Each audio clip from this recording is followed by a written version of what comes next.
Olá amigos e amigas, sejam todos bem-vindos e bem-vindas a mais um vídeo às 10 mais do dia aqui do canal do Célio Teixeira. Já agradecer os amigos que se inscreveram. Se você não se inscreveu ainda, vai lá, se inscreve no canal, deixa o seu likezinho, o seu joinha, para que nós possamos estar todos os dias, sempre de segunda a sexta-feira, produzindo esses videozinhos aí, trazendo as 10 principais informações, aquilo que tem maior relevância no país, no estado e na região. Vamos então para o destaque de hoje. Arthur Lira e Rodrigo Pacheco darão um tom de debate sobre auxílio emergencial e também do orçamento. Lira faz festa da vitória para 300 pessoas em meio à pandemia. Olha o exemplo. Estados Unidos tem mais pessoas vacinadas que casos confirmados da Covid-19. Eficácia da vacina Sputnik V para a Covid-19 é de 91,6%. Grávidas que já tiveram Covid-19 podem transmitir anticorpos para a doença contra os bebês. Olha que notícia boa. Em começo de quadra chuvosa, apenas 4 municípios cearenses têm chuvas nas últimas 24 horas. A situação aqui não é nada animadora com relação ao inverno. Polícia Federal investiga o uso de aeronaves da FAB para tráfico de drogas. Deus havia confirmado que essa viagem não me traria paz, diz esposa de desaparecida em lancha. Essa situação aí da lancha que saiu do Rio de Janeiro e continua desaparecida, ela tinha como destino Fortaleza. Padrasto é preso suspeito de estuprar criança de 11 anos no município de Icó. Padre Júlio Lancelotti quebra pedras colocadas debaixo de viaduto contra moradores de rua em São Paulo.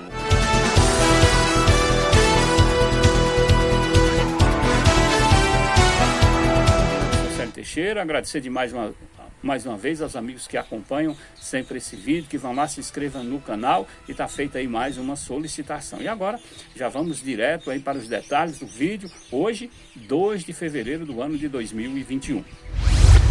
Fechadas as urnas que sagraram, na verdade, Rodrigo Pacheco, do DEM, e Arthur Lira, do Progressista, presidentes do Senado e da Câmara, respectivamente, todos os olhares agora se voltam para a agenda do Legislativo. O Planalto, que apoiou os dois e comemorou as vitórias, deve acompanhar de perto as discussões de alguns itens da pauta que impactam diretamente seus gastos e políticas públicas.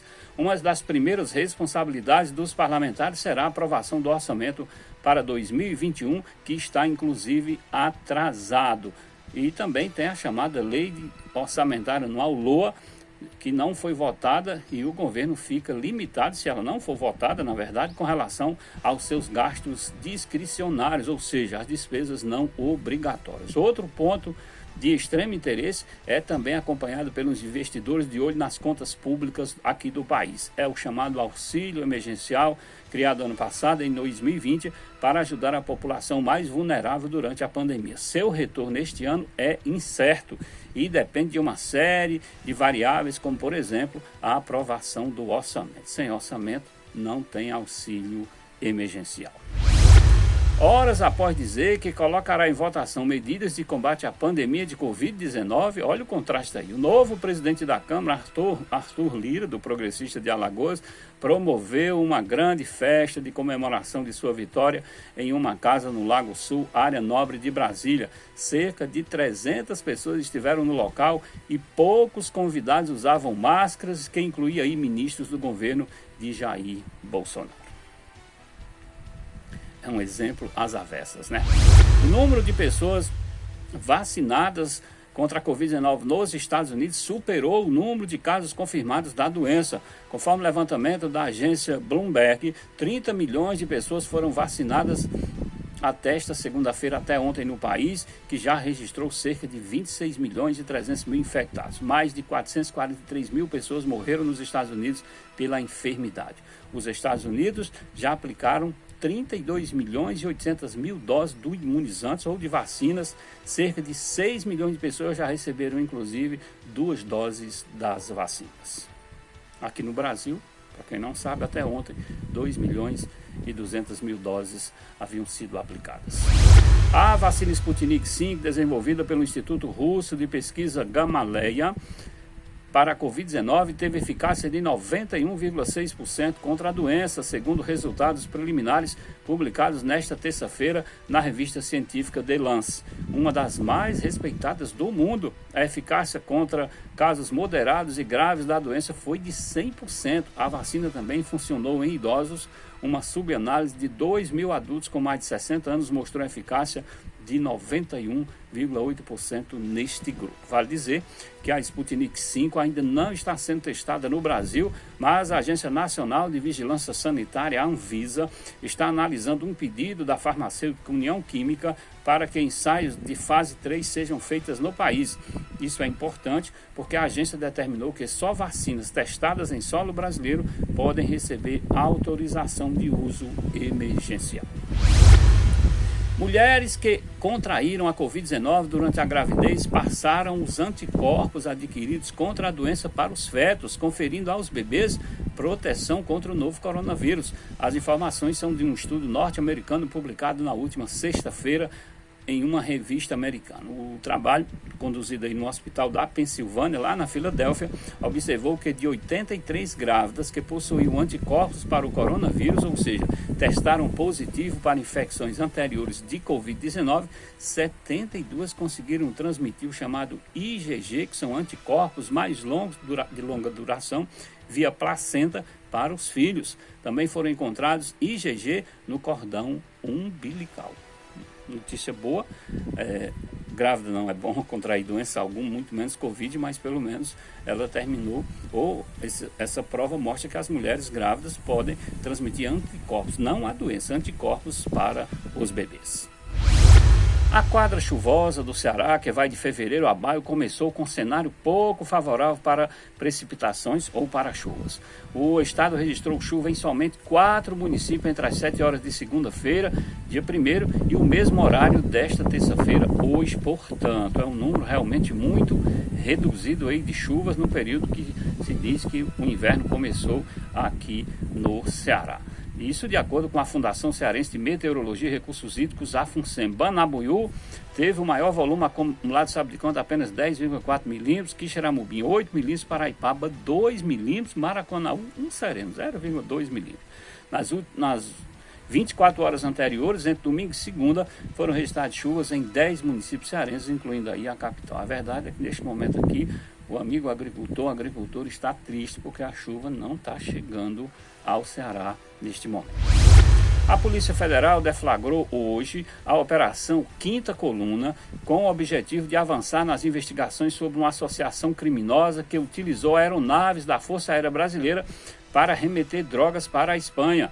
De acordo com a Polícia Federal, as investigações abrangem também a lavagem de ativos que teriam sido obtidos por meio dessa prática criminosa. Em nota, a Polícia Federal informa que está cumprindo 15 mandados de busca e apreensão, além de 2 outros mandados que restringem a comunicação dos investigados e a saída do Distrito Federal. Ainda segundo a PF, foi determinado pela Justiça Federal do Distrito Federal lá de Brasília o sequestro de imóveis e de veículos dos envolvidos nesse esquema criminoso.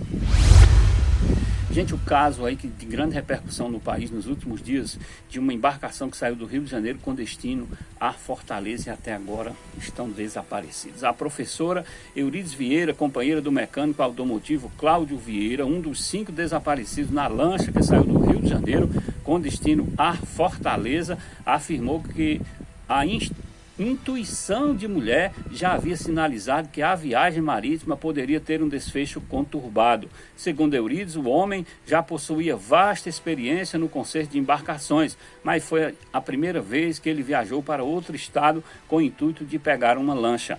A tarefa de Cláudio era operar a máquina durante o retorno ao Ceará. Confesso a você que fiquei muito apreensiva no momento que ele disse que iria. Não concordei com a situação, mas era o trabalho dele, era o que ele tinha vontade de exercer, ponderou a mulher. O último contato com Cláudio ocorreu na sexta-feira, dia 29. A filha enviou uma mensagem questionando onde ele estava, ao que ele respondeu: filha, estou tentando parar o barco. Que situação. Um homem de 26 anos foi preso preventivamente nesta segunda-feira, ontem, portanto, suspeito de estuprar uma criança, pasmem os senhores, de apenas 11 anos, no município de Icó, aqui no Ceará. Segundo a Polícia Civil, o investigado é padrasto da vítima e teria cometido o crime em julho de 2020. De acordo com informações das forças de segurança, o suspeito teria levado a criança para a zona rural do município, onde cometeu a agressão sexual. Em casa, a vítima relatou tudo para a mãe.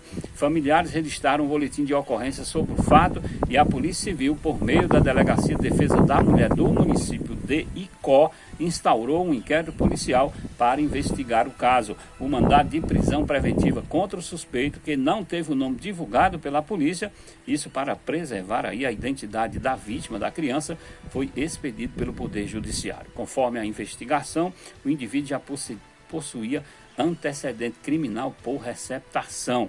O crime de estupro de vulnerável tem pena prevista de 8 a 15 anos de reclusão. Indignado com a colocação de pedras embaixo de um viaduto pela Prefeitura de São Paulo, a fim de afugentar pessoas em situação de vulnerabilidade de permanecerem no local, o padre Júlio Lancelotti foi para o local na manhã desta terça-feira e com uma marreta tentou tirar os pedregulhos à força. Quis mostrar nossa indignação participando diretamente da ação. Aquilo é um absurdo, uma aberração, é até o ato de improbidade administrativa. Fomos lá e agora a prefeitura começou a remover por causa de toda a repercussão, disse ao jornal O Estadão. O viaduto Dom Luciano Mendes de Almeida fica na zona leste de São Paulo, no bairro Tatuapé. A subprefeitura da Moca, sob o comando de Guilherme Brito, promoveu as mudanças no local colocando pedras. Isso eles dizem que é fato isolado, não é verdade. É política dessa subprefeitura da Moca. Já tinha feito em outro na Avenida Salim Faramaluf, protesta Lancelotti, se referindo ao viaduto Antônio de Paiva Monteiro. Que situação. Quem deveria cuidar faz é afugentar. Gente, agradecer demais aos amigos e amigas que participam desse canal, que vão lá, se inscrevem, acionam o sininho, estão acompanhando todos os dias. Peço que vocês chamem os amigos, as pessoas, mostrem o canal para que outros se inscrevam e nós continuamos então trazendo estas informações.